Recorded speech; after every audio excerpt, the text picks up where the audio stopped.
Hello and welcome to our latest edition of the Northern Ireland Ambulance Service podcast, Seconds Count. This is the podcast that brings you behind the scenes of the Northern Ireland Ambulance Service and gets to speak with some of the people who deliver our service on a daily basis.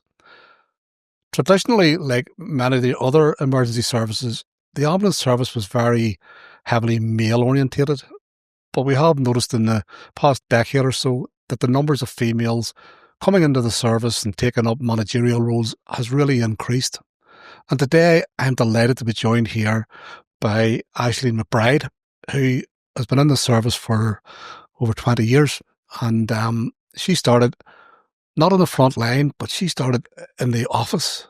And she's going to take us through her story, because now what Aisling does is Aisling lectures at the university and lectures the new paramedics who are coming into the service. Aisling, it's lovely to have you here. Thank you for coming in. Great to be here, John. Yeah. So we were saying that you've been in the service more than 20 years, right? 22. And I remember you all those years back. Yeah. But you didn't come in straight from school. You did come into a job in the office. Yeah. But what did you do in the years between school and coming into the ambulance service? So whenever I left school, I actually got accepted on the McGee to do a degree in interactive multimedia design.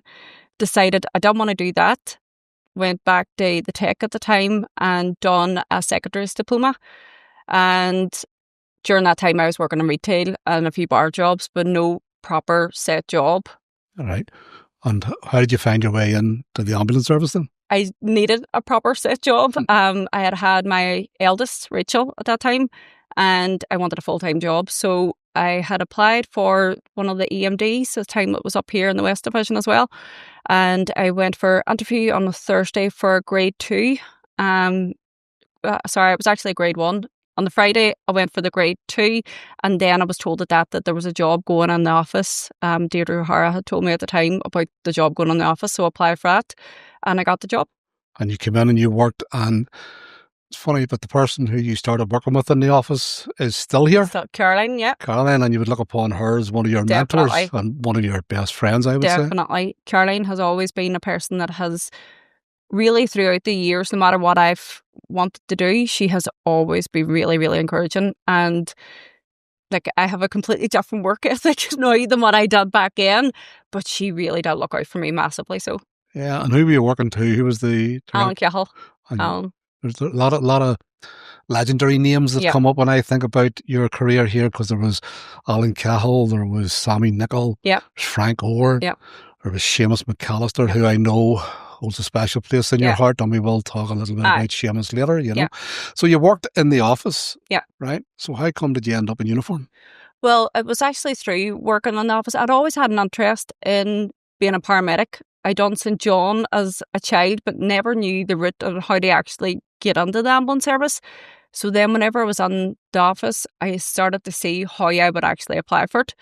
And at the time, Sammy Nicol, who you've mentioned as well, they really encouraged me to go for my C1 and D1, and that whenever the trolls came out, they applied to get on the operations. Now, your C1 and your D1 for people who street, what is that? Driving licence. At the time, you used to have your D1 as well, because we had the minibuses. And then I had applied for that, and then was just waiting for the troll to go out. But during that time, I also done observational shifts, because Alan had actually allowed me to do operational shifts, and I would have went out as an observer with the crews, and I went out with like of Jim Bratley and Fitzgerald, and got to see what it was like on the road. And what was it like? What were your first impressions? It was just, to me, it wasn't what I thought it was at the start, in a good way.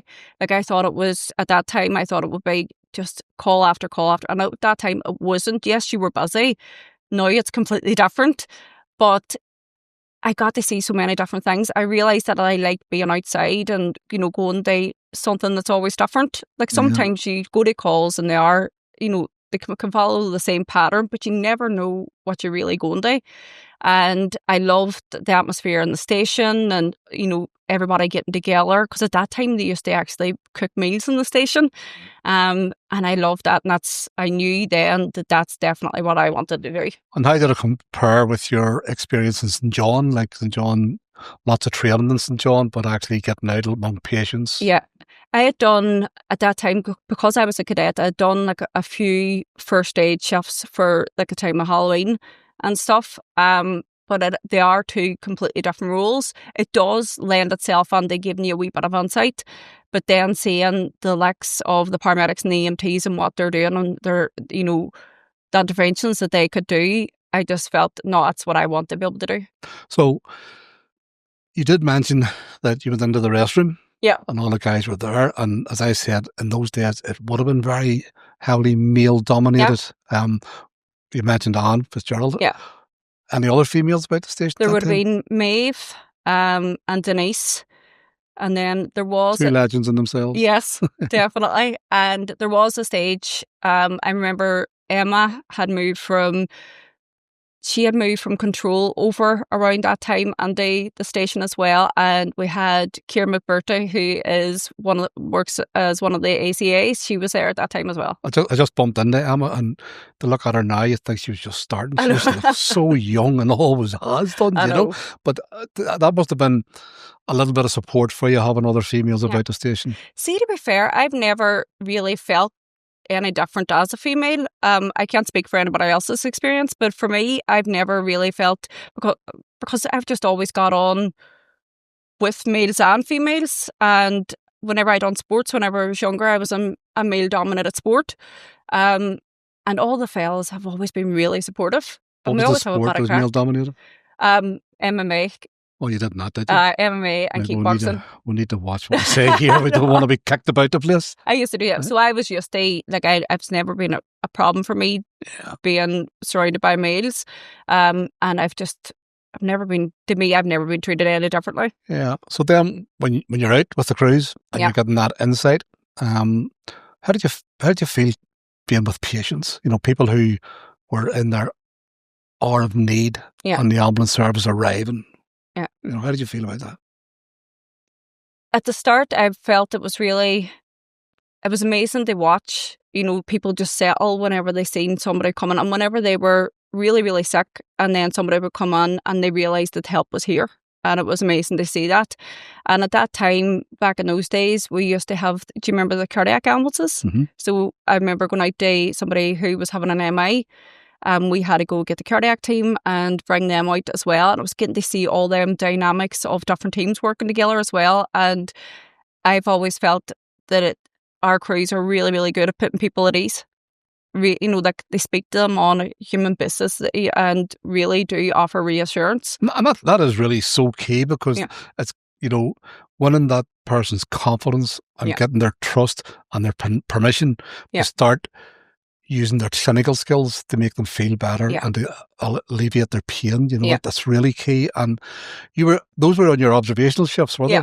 Right. So I can imagine then, knowing you as I do, that you were sitting going into the office on a Monday morning thinking, I want to get out in the road. I want to get out in the road. Right. So what was your first step out onto the road then? So I had been waiting for one of the trolls to come up for EMT at that time, but the ACA came out first. And I remember Sammy saying to me... And again, the ACA for the public. Ambulance care attendant. So that's our PCS, our non-emergency tier. And what do they do? They do patient transport. They do doctor surgeons. They take people to renal appointments, and they do discharges from hospitals as well. Right. And so what was your experience starting in there? I started there, and I was initially based in Enniskillen, worked for a while in Omagh, then was down in Enniskillen. Travelling from Derry down to Enniskillen? Yeah. That's a long journey. There was no positions up here, because up here had staff that weren't, they were staying, and they, because a lot of people that get on the ambulance service, they stay there for the entirety of their careers, Well, they do, which is what I plan to do. And so I went down to Enniskillen, and whilst the drive, yes, as a lot, I loved the station and I loved the people on it.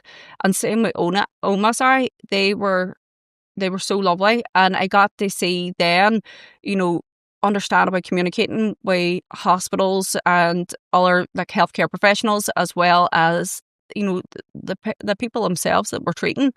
And that gave me a bit of an insight. But some of those journeys, would some of those journeys have been from Enniskillen perhaps up to Altnagelvin and PCS? That's a long journey, and Aye. you have to be able to talk to a patient Yep. that length of time. Well, as you know, John, I have no bother talking. So Not much. But again, for anybody coming into the service, it's a really important skill. Communication Yep. skills are a really important one to learn, because Yep. you do need to win that trust. And it is one of the things that we do, even with my other role within the university. It's one of the things that we really do try and sort of instill in the students, is that you need to be able to communicate. Well, we'll talk about your university role in a minute or two. Yeah. So how long were you with the PCS? So I was from 2009 to 2014. 5 years. Aye. Yeah, so you got a good grounding. Aye. And then what happened? Well, actually, there was a brief period during that too that I actually went on the non-emergency control as the control officer for the urgent care desk. Actually, you've done every job in the service. When are you taking over as chief executive? Alan Cahill used to always say that I was going to have his job someday, There's and I no was officer. like, no. Yeah. But Right. So I done on there So for a while. what was the control room like then? Because that's a lot of, that's another career path within the organisation, which some young females looking in today maybe might think, I would like to go into the ambulance service. What's the control room like in the I think it's really good if operational staff, and vice versa, to be honest, get to see what it's like in the control rooms and gain an understanding of it. I was lucky enough to get up to the emergency control room one day, and with Kieran Devine, and I stayed there the entirety of the shift, and it was amazing to see the dynamics and what they had to work with on there, because it was different within the non-emergency room, and the people in there were absolutely lovely. But for me, I definitely realised that I am a person that likes to be out facing people on the road and dealing with people face to face. So how did you move out onto the road then? How did you do I that? had applied for the EMT course and went for that. I remember Seamus, he was really supportive, and I remember thinking, if I don't get on this, what am I going to do? Because I knew it was operations that I wanted to do. And I was lucky enough then that I got on one of the first cohorts at that stage, and I went up to headquarters then for 10 weeks. We done 2 weeks driving with Mickey Hughes, and we had some crack with him, and we learned so much with him. And then we went up and done 10 weeks. But all the names you have mentioned, there's such a wealth of experience in there, and for moulding new staff, you were in the hands of some really, really great people, weren't you? Definitely, Very, because very we still talk about a lot of the staff who have unfortunately passed, because they did make such an impact. Mm-hmm. I was lucky enough that I was supported throughout my journey. Yeah. From being in the office from Caroline, Sammy and Alan, and then Frank Gore whenever he took over as divisional manager too as well, and then going then from PCS on the EMT was even more support as well. And then going in your EMT course, you've a youngish enough family at that stage, hadn't you? And you're 10 weeks away from them. Yeah, at that stage, my son, he was about 2. And that was Monday to Friday up in Belfast. And I am really fortunate that I have a really supportive family. I've always had a supportive family. My mummy and daddy always knew that I wanted to go on and work operational, and my husband and all have always been supportive. So we went up Monday to Friday, and we had Paul Meehan, John Amos, Sean Maguire, Tommy, and we had a really good bunch of instructors, and it was intense. And I remember at one stage saying, I am never going to be able to check on this information. But you got through it, and see the crack that we had in that course was unbelievable. Yeah, the members of the course all pull together and pull each other through, It is a real team effort. Yeah. Do you ever keep in touch with some of the ones that run that course? Well, there's a number of them. So Darren O'Kane, Alison O'Brien, Declan Mullen and all were all up at that time doing their EMT course with me. You really didn't have your sorrows to seek with a course with Declan Mullen. Declan's a good lad. He definitely is. Right. Do you know what I mean? And then I got to see Sean Maguire actually recently, and John Amos, if I'm ever I seen him about a year ago, was actually up in Ballymena Station doing an assessment, and I called up to see him on that. Yeah, brilliant. So you're out on the road after passing that course. Yep. Bit more responsibility for you now rather than sitting watching the technicians and the paramedics doing their job. You were now there. You were the person. How did you find that? What was your first call like? Can you remember your first call? I remember my first call. I I was working on a Monday night. There was a full moon, and I had somebody that decided to urinate all over the back of the ambulance, and that was my first call. And it was, now looking back on it, it's like you can find humour in things as well. But I remember at the start thinking that, I've passed this course and I've done all this stuff, and then you go out on the road and you realise this is where the learning actually starts. I remember when we finished our course, we were brought up into North Control, and the station officer, who's now gone, the divisional officer was talking to us, and the station officer walked past and he says, "Come on in here and give some advice to the new starts." And he just looked at us and he says, "You're just out of training school and you think you know everything. You know nothing. Just get into the back of that ambulance and do as you're told." And on the first call I had with RTC, 2 cars, and there's only me and the crewmate, and 1 car is in one field and 1 car is in the other. And he said, "John, go you over there." And I just went, "Where's my mummy? I want my mummy." But it is. It's whenever you're out there, you realise then. And I was lucky. Like I had, at the start, I was on with Darren Armstrong, Jim Bradley again, and a number of really good, strong paramedics. And they kept me right. Do you know what I mean? Because I always say you learn by actually doing and getting experience of it. Because once you see something that's completely out of the ordinary, you'll not forget it. So then during that time, man, it was taking that time just to find my feet on the job. And try and learn off other people who were EMTs as well, like Manus McCall and all too, just to sort of go, am I doing this right? Were you based up here then? At that time, yes, so that I was. Must have helped the family life. Yep. I was initially based in Maherfelt. And then 3 days later, I got my transfer. So that was happy days. But there was relief, so you could work on all our stations. So there was times I would have went down to Oma and stuff, but that was just depending on where the cover was needed. What year would that have been? That would have been 2014. 2014, and then you're doing that, and then would you move on to paramedic? So paramedic, and whenever the first foundation degree came out, then I knew I wanted to be paramedic. I knew that's... So you have moved from clerical assistant in the office out to an observational shifts, getting the feel for it, getting the, I want this, the love for it, I want this, I want to be there, and having to move into PCS as an ACA, then in control, then EMT, and then into paramedic. And for anybody that's watching, like, you weren't finished there, but we'll come to that in a minute too. So how'd you find the paramedic course? Because you're going back now a few years older than you had been when you first started. Well, see, to be honest, whenever I went up to the paramedic course, I knew that there was a chance that I wasn't going to get back to Elton McGavin. I knew that was a risk that I was willing to take. I knew I wanted to be paramedic no matter what. And I remember the first class that we had was talking about academic referencing, and it was done by Margaret Sowney. And I remember sitting afterwards going, what have I done? Because this was a whole new way of working for me. I didn't understand referencing. I didn't understand academic writing. And then that course in itself was like a learning, thing for me, because we really did sort of rely on each other. Like I had Manus, Denise, Chris Edwards and all, and we all travelled up together. And there was Darren, Leonard and Paddy too, who we were all from the one area. And we did rely heavily on each other to keep each other, because we were all going through the same thing. How long was that course? We done a bridging course first, so we had to do a bridging part, and then we done the course then was about 10 months. Right. And was it tough? It was tough. Any tears? No, well, actually, apart from the referencing one, I nearly cried then. But no, I got through it rightly, because, as I say, everybody was supportive. Like Margaret Sowney and stuff herself too was really, really supportive. And Frank Armstrong and that, he was really supportive. We were really lucky. Do you know what I mean? There was loads of people, Richard Crooks and all was all there to help us. So we were so lucky.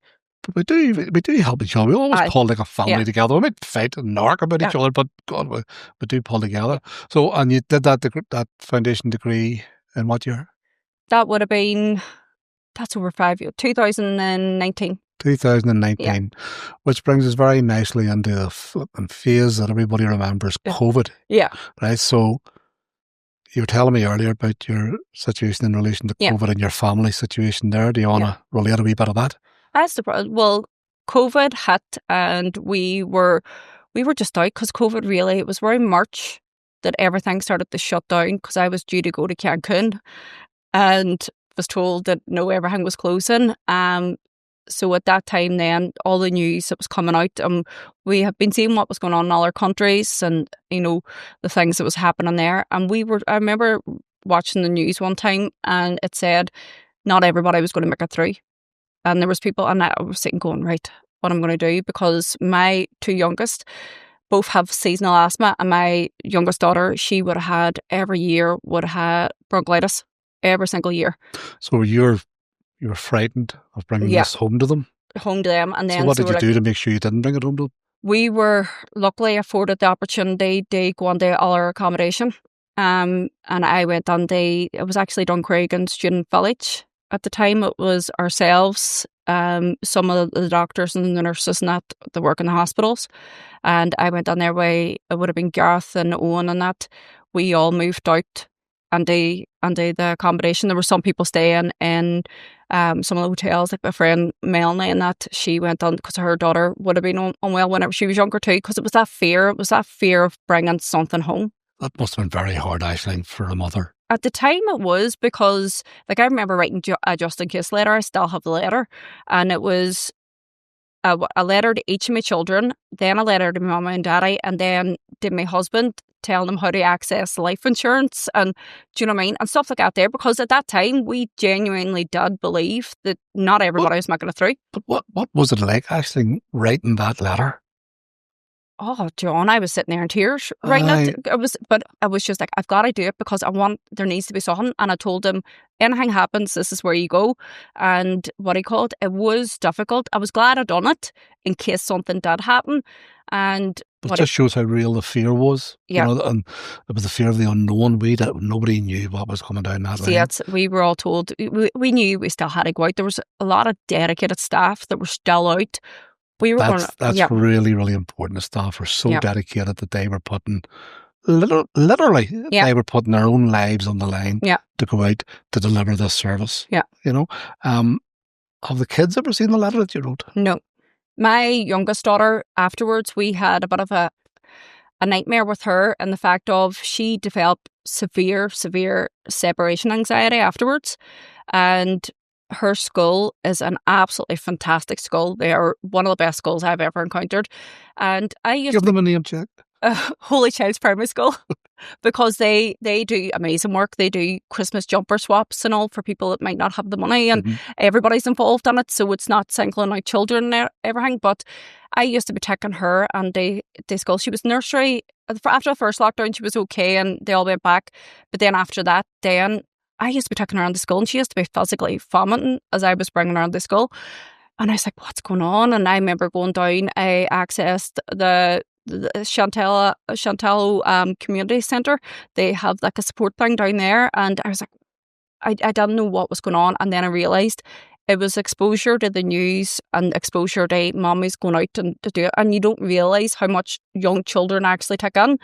And her school ended up getting a play therapist on because they had seen that there was a massive increase in, students who were having severe anxiety problems and stuff like that there. So her principal actually said to me at the time, do you mind if I put her name forward? And I was, oh no, please, that would be right, because they knew I was doing everything I could. And that play therapist was absolutely amazing. And my daughter now is not, she goes on to school, she's doing brilliant and stuff. But that went on for about a good 2 years. Well, that's what I was going to ask you. How is she now? Yeah. She's thankfully now, but my youngest daughter would be very empathetic and takes a lot on. Yeah. And I think that's what played on that. And I think it was just the fact, because I tried to never expose her to too much through my work. But then it was, I think, seeing the news and stuff. We don't watch the news now in the house. So let's talk about exposure. Right. And during COVID, everybody was doing everything. There was the clapping and everything going on, and everybody was trying to lift spirits. Yeah. But Aisling and Kerry decided they were going to lift the spirits at the Galvin station. What did you do? A TikTok. You did TikTok. And I sent it to you because I was struggling at that time. I was really, really, really struggling. And I remember the first 1 or 2 lockdowns was really strange. like you weren't going out to the follow. Like now, it's just relentless and it just constantly goes. But at that time, there would have been a lot of right, what's happening, and whenever we were going out to calls, one person would have entered and the other person would have stood outside. We had a whole protocol in place, and you had to go up even if you were going to cardiac arrest and stuff like that. And I remember really struggling, and Carrie is one of my best friends, and I remember her at the time saying, I've started watching TikTok, because at that time everybody was getting on the TikTok and people were baking banana bread and cocktails and all, but we were getting to do some of that stuff. Mm-hmm. So we decided that we were going to do the Blind Lights song. We says, Mum, I'll go out and we'll do it for a bit of crack. And it's the most uncoordinated dance I've ever encountered in my life. But see the crack that we had, and it really did. It sort of made me realise how lucky that I was and the fact of the people that I work with. Yeah. Do you know what I mean? And then I sent it to you. Yeah. And from that, you got 5 or 6 followers, didn't you? Because went up in Carrie's one.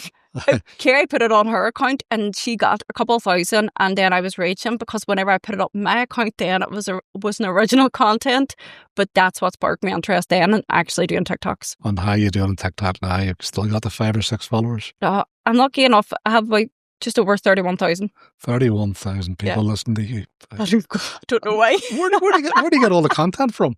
See, to be honest, I just share my life. A lot of people are actually interested in the ambulance service, and they're interested in training to be a paramedic and stuff, and I like to show that side. I do a lot of food because I bake quite a bit, and I do like home content, and then sometimes I'll come up with wee videos and stuff within the station, and if we're finished shift or if it's a meal break or something like that there, then I get the time and they actually film it. Yeah.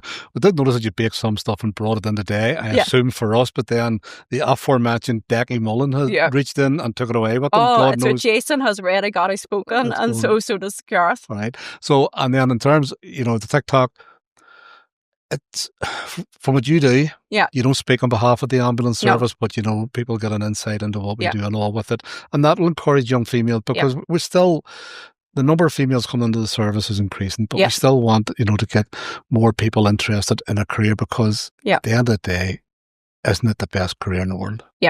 I always say I wouldn't want to do anything else, and I think a lot of people think that if they get to a certain stage in life that's it, that they can't. And I'm always saying, like, it took me a while to get to where I wanted to be, but I still got there. Yeah, there's ways and means of getting there if you really want it. But when you got to be where you wanted to be as a paramedic, you still continue to reach for the stars.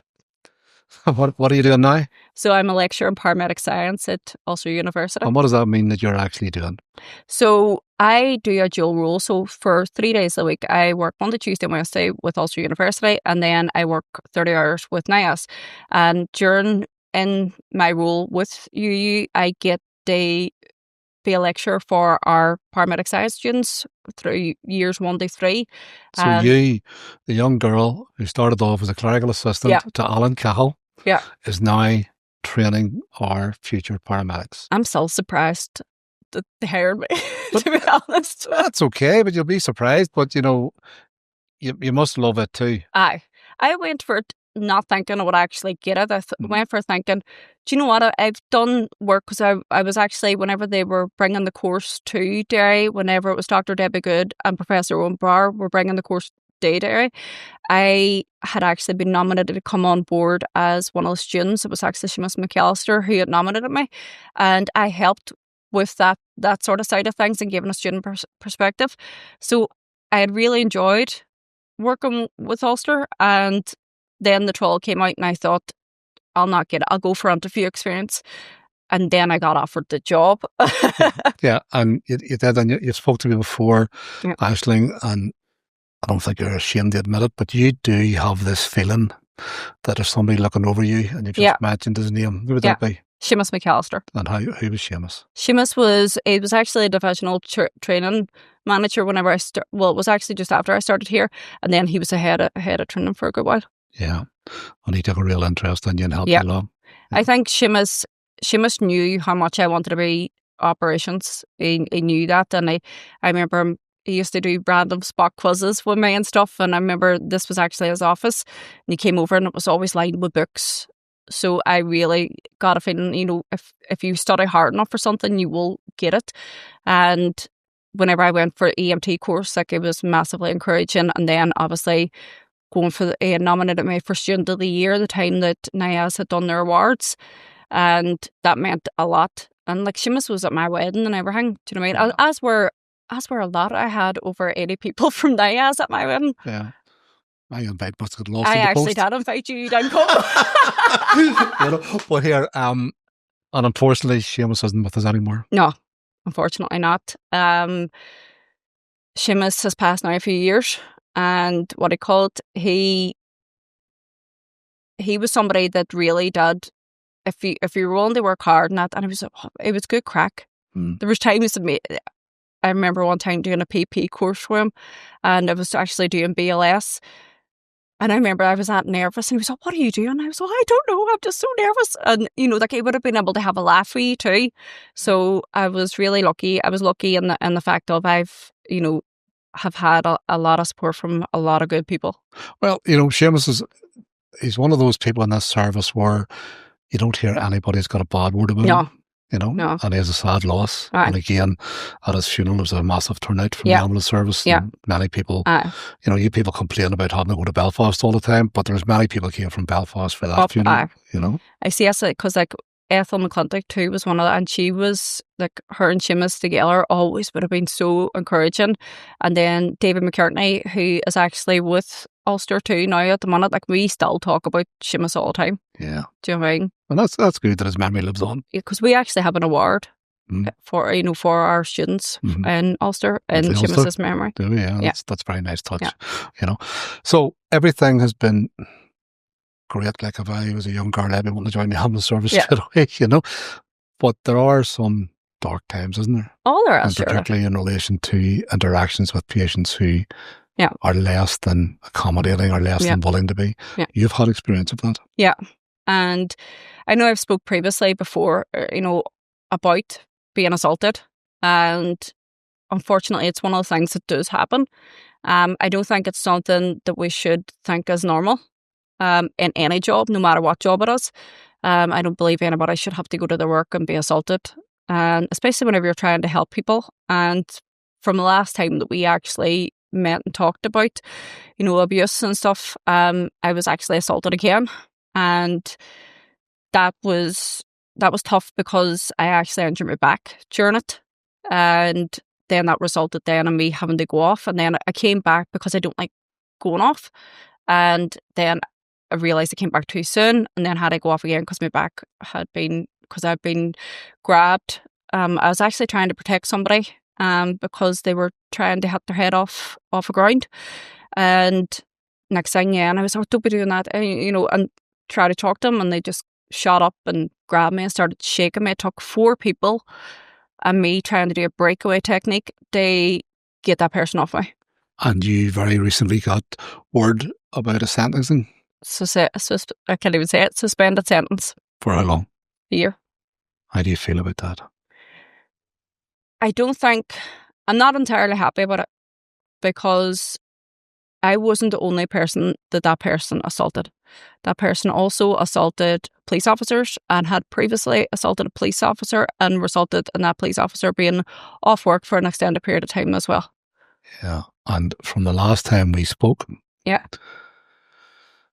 the absolutely amazing thing about that is that if you got a call tomorrow night to an address to go and do that, people, you could meet that person again, but you would still go. Yeah. And you would still give your care to that person who needs it. And that's the thing. And I know that's something that Andrea and Jason and that have been trying to, because we are aware that I could be called to that person, and they do try and protect you in a sense. But if it comes on as a Cat 1 call and we're the only crew, there's no thing. Although the control also dispatched police at that time with it.